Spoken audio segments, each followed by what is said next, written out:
आर्यन, आज इतने उदास क्यों हो? मैंने आज एक आर्टिकल रीड किया था। इसके बारे में जानकारी दे सकते हो? क्या तुम्हें पता है, वेस्ट बंगाल में सुंदरबन करके एक जगह है। वहाँ पर मैंग्रोव फॉरेस्ट देखने को मिलता था और अब वह खतरे में है। हम जैसे मनुष्य की वजह से अब आज पूरा मैंग्रोव फॉरेस्ट डिस्टर्ब हो चुका है। मानव ने सभी मैंग्रोव फॉरेस्ट को क्लियर कर बिल्डिंग और खेती बाड़ी करने के लिए इसी मैंग्रोव फॉरेस्ट की जगह का उपयोग किया है। इसलिए आज पूरा मैंग्रोव फॉरेस्ट खतरे में है। बहुत सुंदर नाम है, इसके बारे में भी जानकारी दे सकते हो? मैं बात कर रहा हूँ वेस्ट बंगाल के सुंदरबन की, जहाँ पर मैंग्रोव फॉरेस्ट देखने को मिलते थे।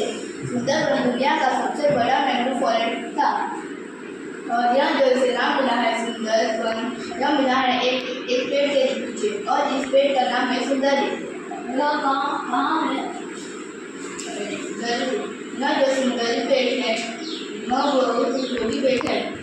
मछुआरे उन्ना बनाने के लिए इसी पेड़ का उपयोग करते हैं। क्या हुआ बच्चों, आप दोनों किस बात पर चर्चा कर रहे हो? हम तो केस स्टडी बात कर रहे थे। जी हाँ बच्चों, मैं आपकी बात ध्यान से सुन रही थी। आप लोगों को किसी और बात की जरूरत है तो आप मुझे मदद मांग सकते हो।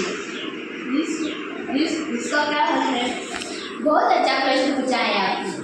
एक गांव में गोसाबा आइलैंड है। वहाँ की जो महिला है उनके पति को टाइगर अटैक के दौरान मृत्यु हुई थी। उन्होंने प्रयत्न किया है कि वह जो सीड्स हैं उन्हें उगाकर फिर से लगाने की शुरू करेंगी। उन्होंने 3 प्रोजेक्ट कंप्लीट कर दिए हैं। अभी 2018 से 5000 सीड्स तैयार करके उन्होंने उन्हें बड़े करने के लिए लगाया हुआ है। धन्यवाद टीचर, आपकी इस जानकारी से मुझे बहुत आनंद हुआ। अगर धन्यवाद कहना है तो उन महिलाओं को जिन्होंने अपार कष्ट लेकर उन सीड्स को नर्सरी में उगाकर बड़ा किया है। हमें भी उन महिलाओं की तरह प्रयत्न करना चाहिए और हमारे इलाके में गैर अवस्था को बंद करके हमें हमारी प्रकृति की रक्षा करनी चाहिए।